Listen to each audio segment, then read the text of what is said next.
Ada siapa sih depan pintu? Kita cek yuk. Di Kiss in the Morning, ketok pintu. Kiss in the Morning bersama Ujo dan juga Ivi Batuta. Kali ini kita harus ketok pintu nih. Betul sekali, ketok pintu kali ini tuh sangat spesial karena seperti yang udah diketahui kan ya, setelah pandemi akhirnya rumahnya Kiss in the Morning terbuka lagi. Terbuka lagi. Nah artinya siapapun boleh datang ya kecuali debt collector. Jadi udah gak boleh Un. Debt collector gak boleh datang, emang udah gak boleh ya? Gak boleh Ya, Un. sayang loh profesi debt collector tuh kemana dong kalau gitu? Emang ada saudara lu yang debt collector? Gak ada juga sih. Cuman gue kasihan aja mereka nanti kerja apa lagi. Enggak Kalau ada udah lah gak pasti ada lagi. kegiatannya. Oh gitu. Dan hari ini kita ngobrol di ketok pintu kali ini Yes. bukan masalah debt collector ya Un Bukan ya? dong, bukan. Jauh, Tapi ya. jauh bukan masalah itu. Tapi ada masalah yang juga sama peliknya sih. Jadi di ketok pintu kali ini kami kedatangan dua orang perempuan yang sangat luar biasa nih Kiss Listeners. Yang pertama ini adalah satu sosok perempuan yang bisa kita curhatin. Kiss Listeners yang perempuan ini bisa curhat ngomong apaan aja sama perempuan yang satu ini. Bener, asal punya waktunya. Iya. Karena orang ini sibuk banget Un. Betul sekali. Ya, Nggak beliau- domisilinya juga beliau nggak di sini. Iya di Satna kan. Iya, bukan di Sydney, di Satna. Dia di Sydney, benar. Oh iya, benar. Ya.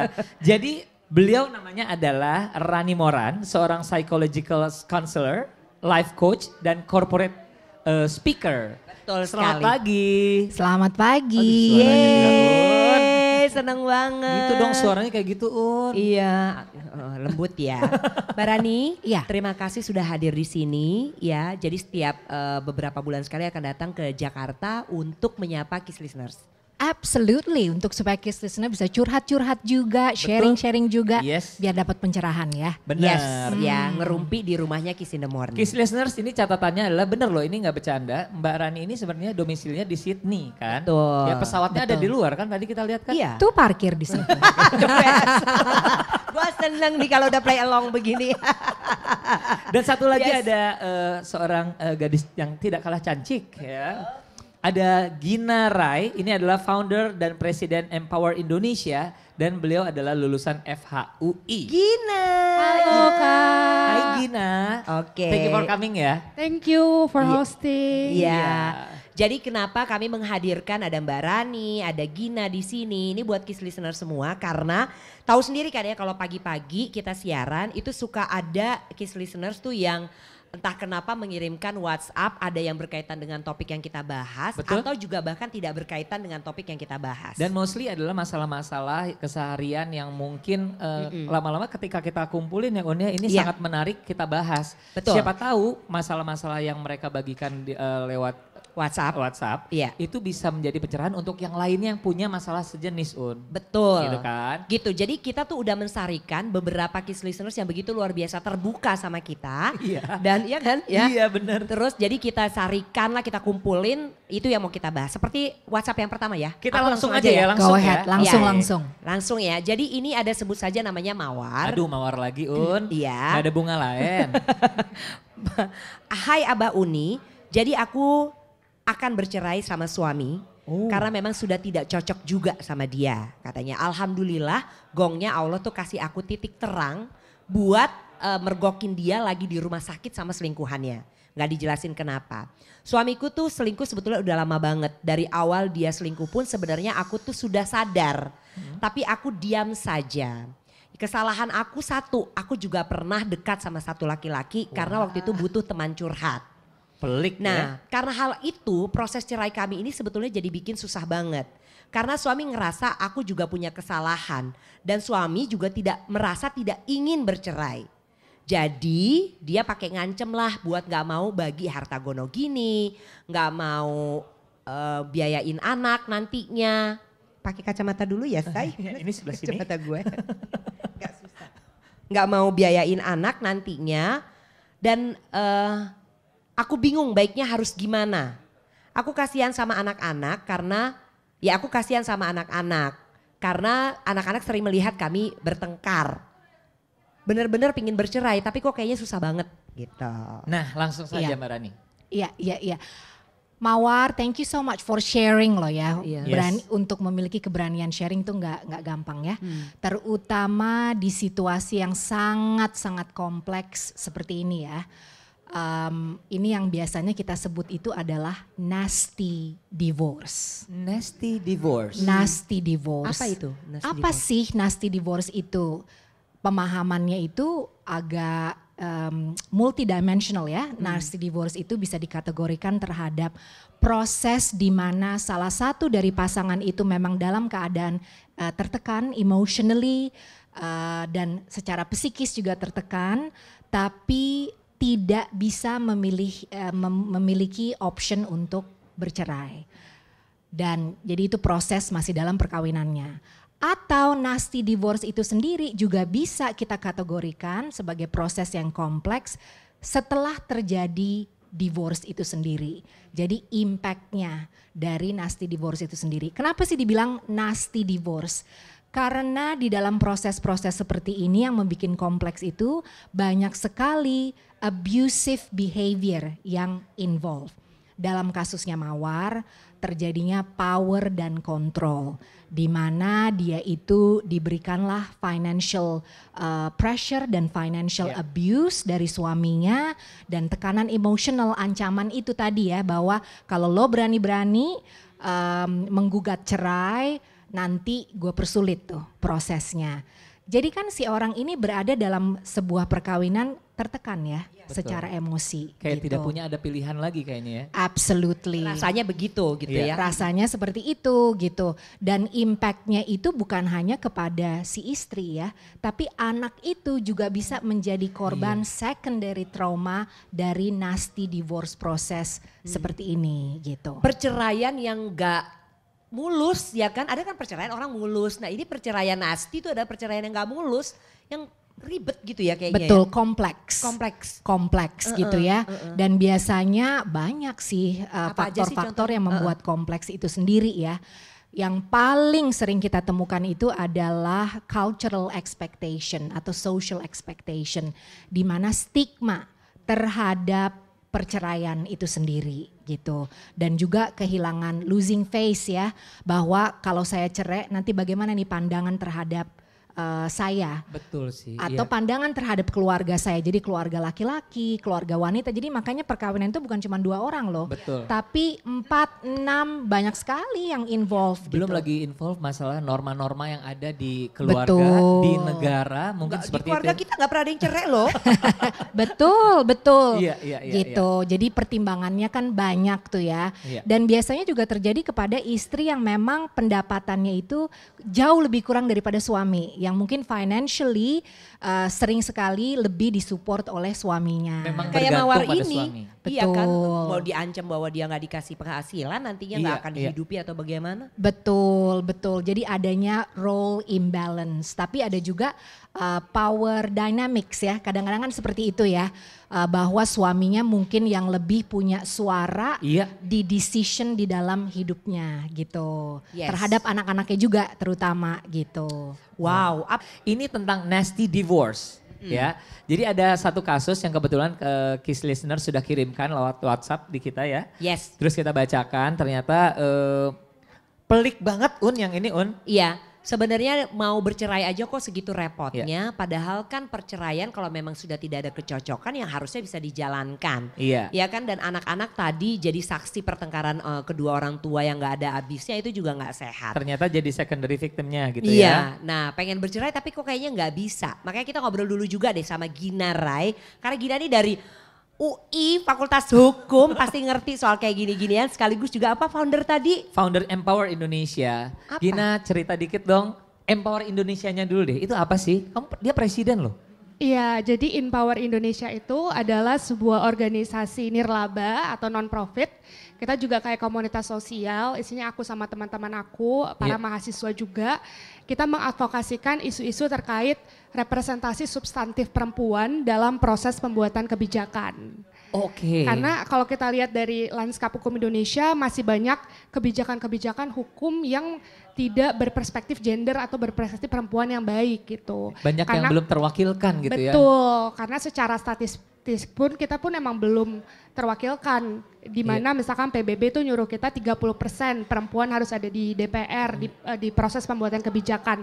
Tapi secara kuantitatif di Indonesia sekarang baru 21%. Dan belum tentu semua 21% itu mewakili perspektif perempuan dengan baik gitu. Wah, jadi ini yang diperjuangkan oleh Empower Indonesia ya? Iya, jadi kita nganalisis hukum-hukum di Indonesia juga. Nah. Bisa nggak ngebantu mungkin dari sisi Gina? Nggak ngerti deh, ke Empower Indonesia bisa nggak ngebantu Mawar? Atau mungkin Gina sendiri nih secara orang yang mengerti hukum. Iya. Membantu Mawar dengan memberikan saran, apa sih sebetulnya kalau Gina ngelihat si Mawar ini dengan problemnya dia mau bercerai tapi nggak bisa gitu. Apa yang harus dia lakukan? Menurut Mawar gimana? Menurut Gina gimana? Oke, kalau misalkan aku lihat kasus yang tadi yang udah dijelasin, mungkin aku ngelihatnya dari dua kacamata ya, dari kacamata sosial dan juga kacamata hukum. Kalau dari kacamata sosial tadi juga udah dijelasin sangat komprehensif oleh Mbak Roni, di mana di Indonesia itu terutama secara kultural, karena hukum itu kan cerminan dari sosial juga kan, cerminan dari dinamika sosial. Jadi saat kita nganalisis sosial, saat kita nganalisis hukum kita juga harus melihat secara sosialnya itu seperti apa, di mana kita juga masih lihat adanya relasi kuasa antara perempuan dan laki-laki sehingga tadi ada pressure secara finansial gitu. Tapi kalau kita melihat dari sisi hukum, sebenarnya kalau kita lihat dari undang-undang perkawinan itu sendiri, untuk mengasuh anak setelah adanya perceraian itu sebenarnya tanggung jawab kedua orang tua. Kedua orang tua, ayah dan ibu tuh bertanggung jawab secara bersama-sama untuk mengasuh anak setelah perceraian itu terjadi. Mengasuh baik secara finansial maupun secara mentally, kita juga harus make sure anak-anak kita bertumbuh kembang dengan baik gitu. Dan kalau misalkan apa yang Mawar bisa lakukan, sebenarnya dengan adanya hukum seperti itu kan memberikan jaminan ya, memberikan security kalau tanggung jawabnya memang harus dilakukan oleh kedua orang tua gitu. Dan kalau menurut aku pribadi gitu ya, pandangan aku sebagai alumni Fakultas Hukum, mungkin dari itu bisa diajukan dulu gugatan, karena di saat proses perdata ini, proses personal, yaitu masalah hukumnya bukan masalah hukum negara, tapi kan antar orang, antar perorangan, antar individu, itu pasti pertama akan dicoba proses mediasi, proses ngobrol dulu nih, ditengahin sama seorang pakar, mediator, untuk mencoba mencari jalan keluar dulu di antara pasangan suami istri tersebut. Nah, kalau tidak bisa baru bisa dilanjutkan ke pengadilan, baru dibahas lagi nanti terkait pengasuhan anak, terkait harta dan lain-lain, mungkin yang pasti akan kompleks sekali bisa nantinya. Bisa di skip nggak? Misalnya nggak usah pakai mediasi. Maksudnya gini, loh, jangan ngegas Mbak, jangan ngegas. Maaf, ya, saya udah berusaha. Sabar. Ini, saya memang nggak ngegas aja, saya gonggong memang ya, maaf. Tapi gini maksudnya, kalau saya lihat sih kayaknya Mawar udah hakul yakin gitu loh. Udah pengen bercerai karena suaminya sudah berselingkuh dari awal gitu. Terus apalagi yang perlu dimediasi, gue udah pengen cerai banget. Sebenarnya gitu. gini, ingin tahu juga arti dari mediasi. Mediasi itu apakah usaha untuk cari solusi atau usaha untuk merujukkan orang gitu. Jadi kalau misalnya merujukkan kan pasti udah nggak mungkin dong. Iya. Ya, si Mawar udah nggak mau dong rujuk dong gitu. Gimana tuh? Mediasi itu kan seperti proses penyelesaian sengketa di luar pengadilan, dan itu juga tertutup di antara para pihak saja yang bisa tahu apa yang didiskusikan, dan apapun yang dikatakan di mediasi itu tidak bisa digunakan di pengadilan nantinya. Jadi kita mau bilang perasaan kita gimana sejujur-jujurnya. Jadi kalau aku melihat mediasi itu seperti untuk apa gitu, kayak kenapa harus ada mediasi terlebih dahulu sebelum adanya kita maju ke tingkat pengadilan, itu untuk kita coba menyelesaikan permasalahan secara sejujur-jujurnya. Jadi kedua belah pihak itu akan menceritakan pandangan dia tanpa takut akan digugat gitu kan. Mungkin kalau kita lagi ngomong biasa, ada yang rekam, ada apa, terus digugat kan itu bisa. Tapi kalau misalkan di mediasi sendiri itu semua prosesnya confidential gitu, rahasia.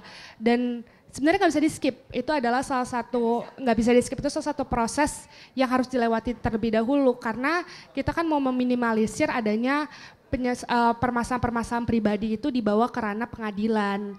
Jadi lebih ribet lagi nanti ya. Iya, jadi kalau bisa diselesaikan secara kekeluargaan, mungkin emang norma Indonesia seperti itu kan, semua diselesaikan secara kekeluargaan dan ditengahi oleh orang yang mungkin pikirannya jernih, pihak ketiga, mungkin akan lebih baik untuk kedua belah pihak. Oke, kalau menurut Mbak Rani jadi gimana? Kalau menurut Mbak Rani, kalau Mbak Rani jadi Mawar, Kira-kira apa? Tuh, kok Lu Andi jangan ngejebak orang. Maaf ya Iya. pertanyaan gue cukup banget. Aneh Tapi sih. maksud gue kok kenapa jadi, sorry saya bukan Mawar ya, saya adalah Rani Moran.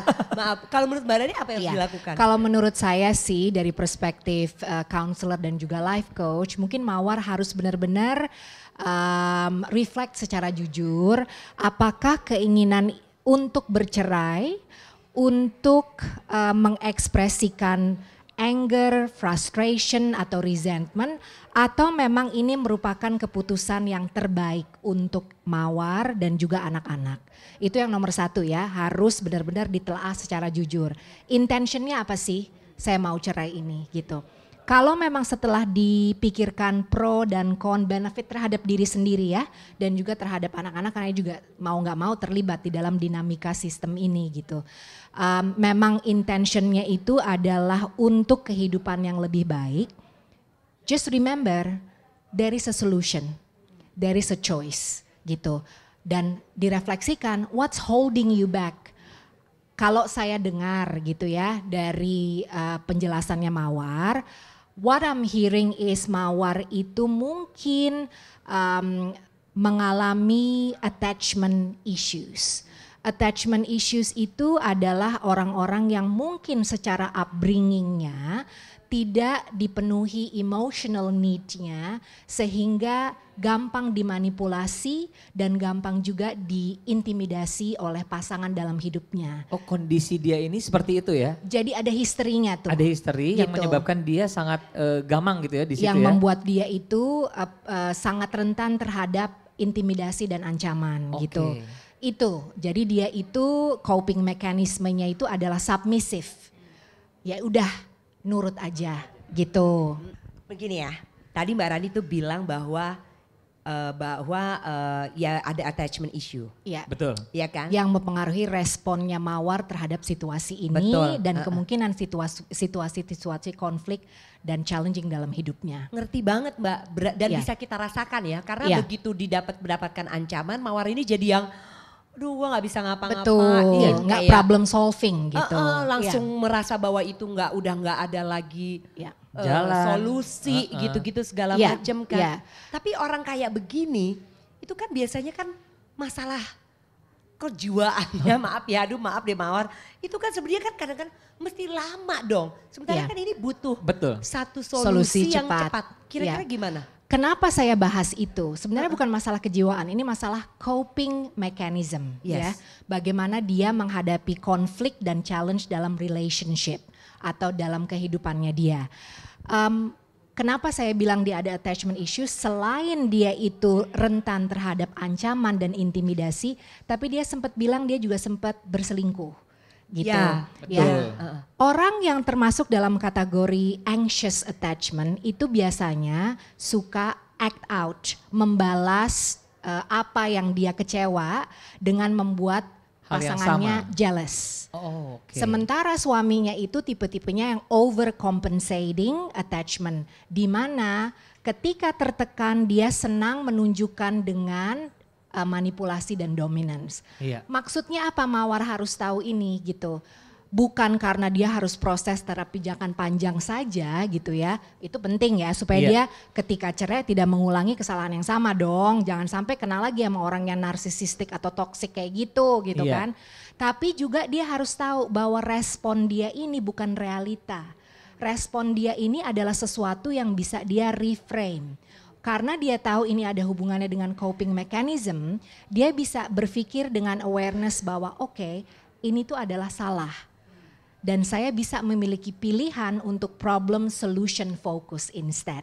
Jadi jangan sampai udah kebiasaan menghadapi konflik seperti itu di dalam hidup, dia akan berpikir pakai lagi nih Hal yang coping sama. mekanisme ini gitu. Jadi menutup dong pemikiran kita untuk cari solusi. Dia harus pause, step back dan realize bahwa oke, ini tuh nggak benar. Ini adalah maladaptive atau unhelpful coping mekanisme saya.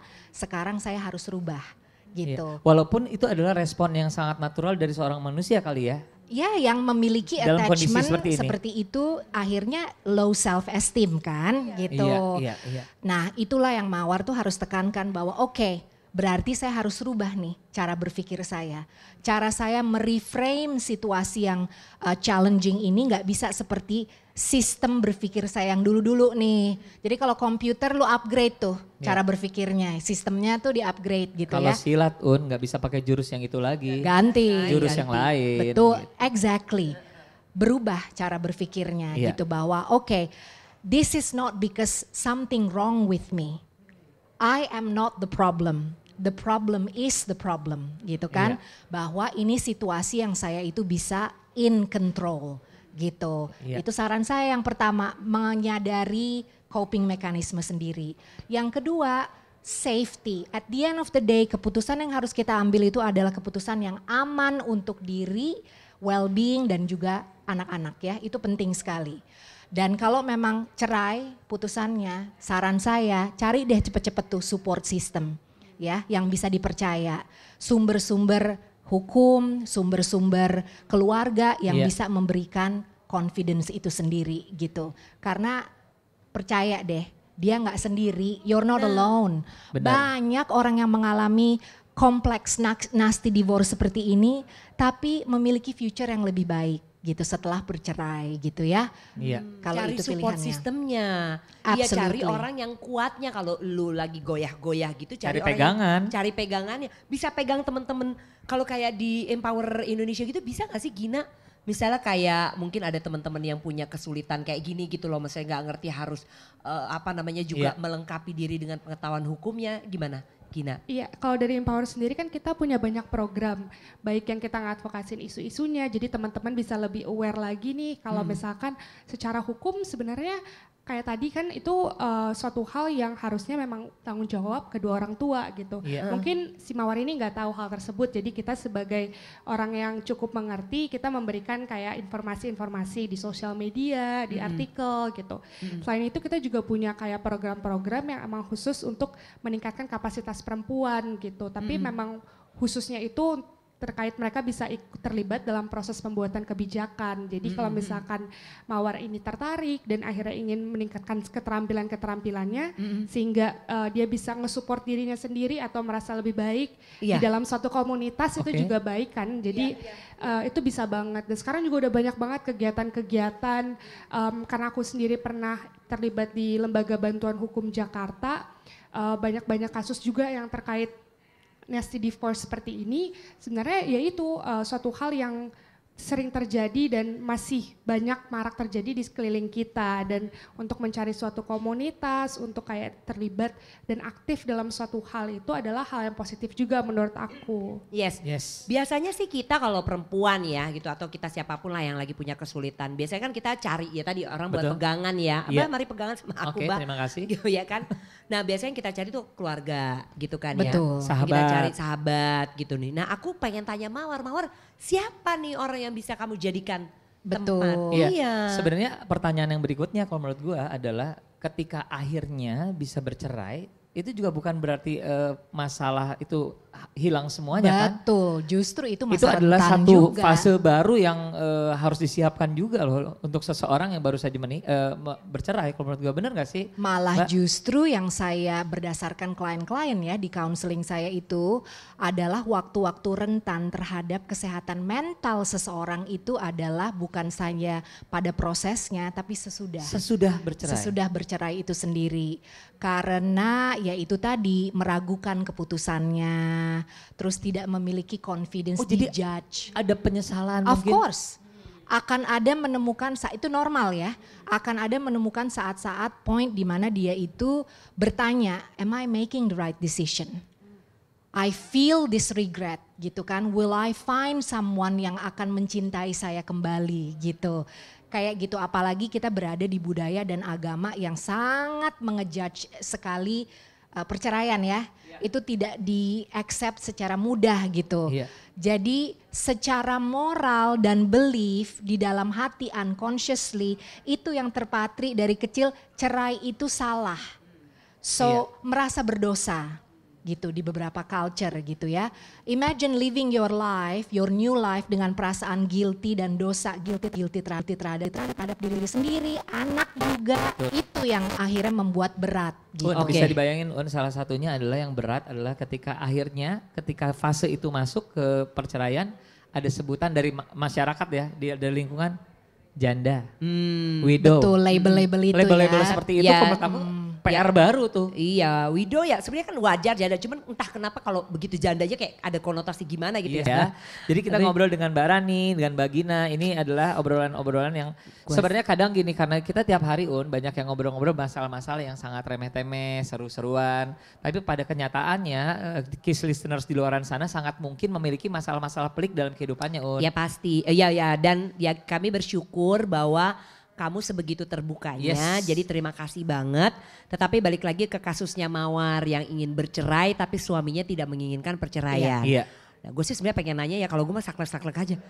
Ya tapi lu Pak selingkuh enggak? Kalau lu enggak selingkuh gue mau nih enggak cerai sama lo. Iya ngapain sih lu tahan-tahan gitu ya. Iya, kalau gue jadi Mawar gue akan nanya, kalau lu gak selingkuh oke deh gue bayar deh sama lo deh gitu. Kalau lu masih selingkuh gue ogah gitu kan. Jadi gitu kan. Benar, makanya yang saya bilang tadi gitu ya, Mawar harus benar-benar merefleksikan kepada diri sendiri. Apakah reaksi dan intention saya tuh mau cerai karena impulsif. Karena coping mekanisme itu sendiri, act out, sakit hati, benar-benar karena frustration. Terus jadinya kayak kita dewasa tuh kita juga bisa throwing tantrum loh. Dan orang tantrumnya itu berbeda-beda, yang ada agresif tapi ada juga tadi avoidance. Jadi oke, that's it, give up. Saya mau cerai aja. Atau memang masalahnya lebih kompleks daripada itu dan dia tahu bahwa udahlah memang gak bisa diselamatkan kembali gitu ya. Memang sudah terjadi toxic, adanya toxic relationship. Simple aja, kuncinya gini Mawar, tanya kepada diri sendiri. 2 tahun atau 3 tahun lagi saya melihat ke belakang, will I regret my decision? Staying or not staying? Gitu aja. Dan yang kedua pertanyaannya, kalau kejadian ini dialami oleh anak Mawar, what would you say to your children? Gitu. Wow. What advice would you give to your children? Cerai atau tidak? Gitu, itu aja, jawab itu secara mendalam gitu. Oke, dan ternyata nih kalau misalnya ternyata pun jawabannya adalah sudah hakul yakin ingin berpisah, ada yang tadi tuh dampaknya setelah perceraian pun juga sebetulnya harus masih ada. Betul, disiapkan. Betul, ya itu tadi harus target kepada low self esteemnya itu, unhelpful thinking style dan coping mekanismenya, dan mengidentifikasikan kembali strength-nya dia yang sudah lama dikuburkan, emotional need yang udah terlama disuppress karena bersama dengan pasangan hidup yang seperti itu. Dan kalau punya pemikiran, aduh saya nyesel nggak ya, think bigger goal, think bigger picture. Bahwa I'm doing this karena ada sebuah tujuan yang lebih besar, lebih mulia ya, purpose yang lebih besar lagi gitu. Iya. Ingat aja gitu. Iya, gitu. jadi kalau misalnya ada apapun pikiran-pikiran ganggu ya ingat, gue harus kejar yang lebih baik ini nih gitu. Betul. Nah kalau dari Gina ya, kalau dihukum di Indonesia aku kan gak ngerti hukum ya Gina ya, aku sama Abah. Kalau hukum di Indonesia tuh kalau mengenai perceraian tuh sebenarnya udah seadil-adilnya gak sih untuk perempuan gitu loh, kayak masalah masalah finansial bahwa pria harus support dan hak asuh, hak waris, hak aset. Nah itu maksudnya aku aset. Gimana? Sebenarnya kalau dari hukumnya itu sendiri yang tadi aku udah bilang, mungkin kalau terkait penangguhjawaban biaya itu memang kedua orang tua dan suami pun juga masih berperan harusnya untuk memberikan bantuan secara finansial kepada istrinya. Itu udah jelas di Undang-Undang Perkawinan. Jadi nggak ada yang berat laki-laki lebih banyak atau perempuan laki-laki lebih banyak tuh nggak sebenarnya? Iya, karena kedua orang tua secara nomenklatur bahasa seperti itu. Nah untuk hak asuh sendiri ini juga cukup menarik karena banyak banget kasus-kasus tentang hak asuh anak yang sangat kompleks dan biasanya tuh jadi jantung nasi divorce itu sendiri gitu kan ya. Kalau di Indonesia itu sendiri, kalau di hukum Islam, anak yang di bawah 12 tahun itu sudah pasti ke ibu.